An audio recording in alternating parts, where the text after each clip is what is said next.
Olá, pedimos por gentileza que você se inscreva em nosso canal, ative as notificações para que você receba os avisos de novos conteúdos e, se puder, compartilhe para ajudar a divulgação desse trabalho. Muito obrigado.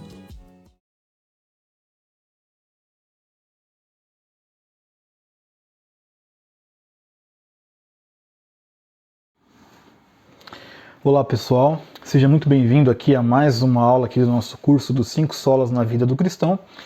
Muito prazer, meu nome é Marco Sico e estamos aqui ao longo dessas aulas falando sobre os desdobramentos dos 5 solas e já conceituamos um pouco também os 5 solas, né? Então, antes de entrarmos aqui no tema dessa aula, eu gostaria de pedir, por gentileza, que você curta e compartilhe esse vídeo ao máximo para que a gente possa ter relevância aqui no YouTube.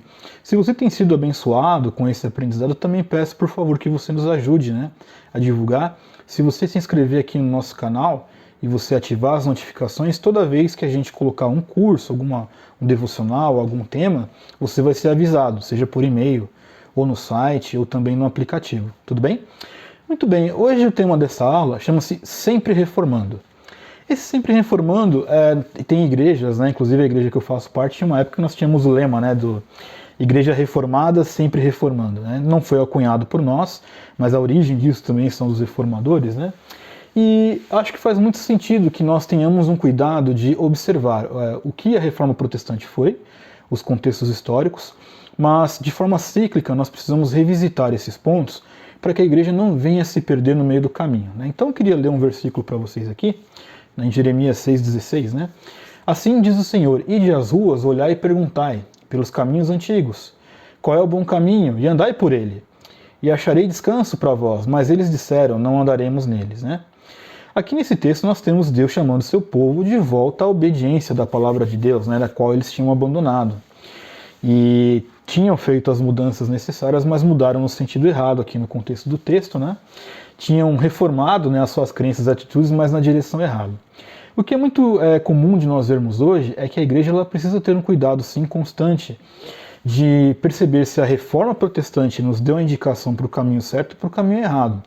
Eu digo isso porque é comum que nós vamos experimentar mudanças na nossa caminhada cristã. As mudanças elas são presentes porque a sociedade muda, os tempos mudam. Nós estamos vindo, por exemplo, agora, quando estou gravando esse vídeo, de um período de pandemia, muita coisa na cultura mudou, e a igreja ela acaba recebendo reflexos dessas mudanças, mas são reflexos que, em essência, não deveriam alterar os seus princípios básicos no que diz respeito à doutrina, à liturgia, à defesa de fé e à pregação da palavra, né? Então, quando nós pensamos no sempre reformando, nós precisamos ter isso em mente, né?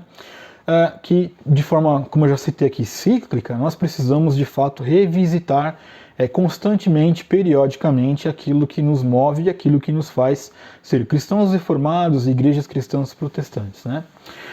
Muito bem, num segundo momento, muitas pessoas hoje falam sobre uma nova reforma. Onde que tem gente que olha para a igreja de hoje e entende que já chegamos no caos e nesse momento de uma nova reforma. É bem verdade que quando nós olhamos diversos segmentos da igreja e diversas nuances que a igreja tomou, tem coisas que são escandalosas, tem coisas que nós sabemos que não tem sentido, né? Desde igrejas que são favoráveis a casamentos gays, a doutrinas mentirosas, teologias falaciosas, etc., né?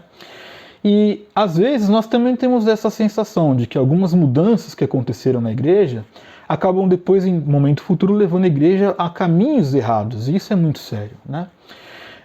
De uma forma muito clara, né, nós entendemos sim de que a reforma protestante, né, ela foi sim necessária, porque ela reconstruiu os pilares bíblicos para que a igreja pudesse se manter em pé, até mesmo aquela palavra, né, de Lutero.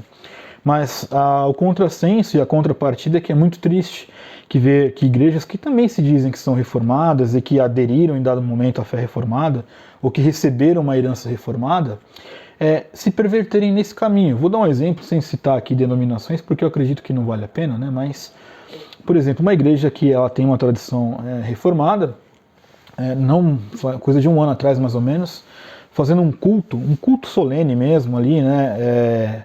Em memória da morte de João Calvino.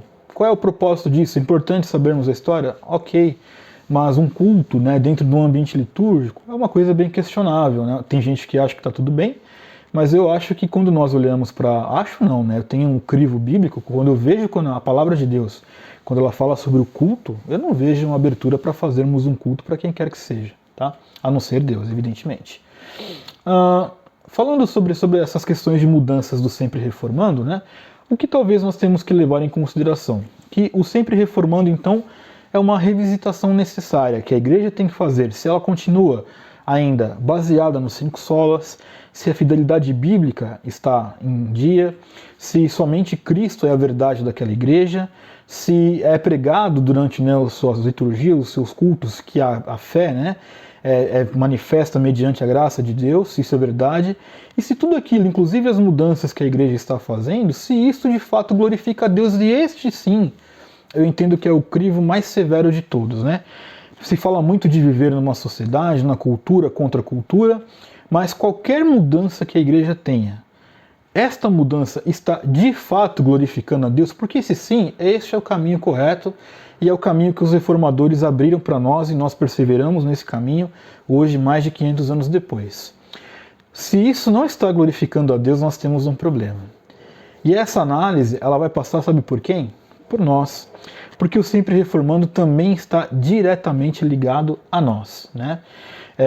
Que somos pecadores, que precisamos continuar crescendo na graça, na santidade, reformando as nossas vidas, né? Ou seja, submetendo a nossa vida a Cristo, à verdade da palavra, né? Caminhando com a profunda consciência da graça que nos alcançou e revisitando também os nossos caminhos, as nossas motivações para saber se as nossas vidas estão glorificando a Deus. Isso é muito importante, né? Então, o que eu espero com essa aula e com esse tema é que todos nós, juntos, né, possamos seguir a exemplo do que nós lemos lá no texto de Jeremias, né, os caminhos antigos e bons, e revisitar esses antigos e caminhos bons para que possamos viver em paz. E não espere você que entenda-me, porque o que eu quero dizer, que quando nós vivemos em paz, não é com o mundo, é vivermos em paz para com Deus. Revisitar esses caminhos antigos, né, os antigos que deixaram para nós essa herança reformada, que nós possamos olhar se a nossa igreja de hoje e também se a nossa vida está de acordo com aquilo que foi defendido à custa de muitas vidas de muitas pessoas. Sempre reformando. Esse é o nosso caminho, esse é o nosso lema, e acredito que é o caminho que todos nós, como cristãos, deveremos percorrer. Tá certo? Vejo vocês na próxima aula e até mais.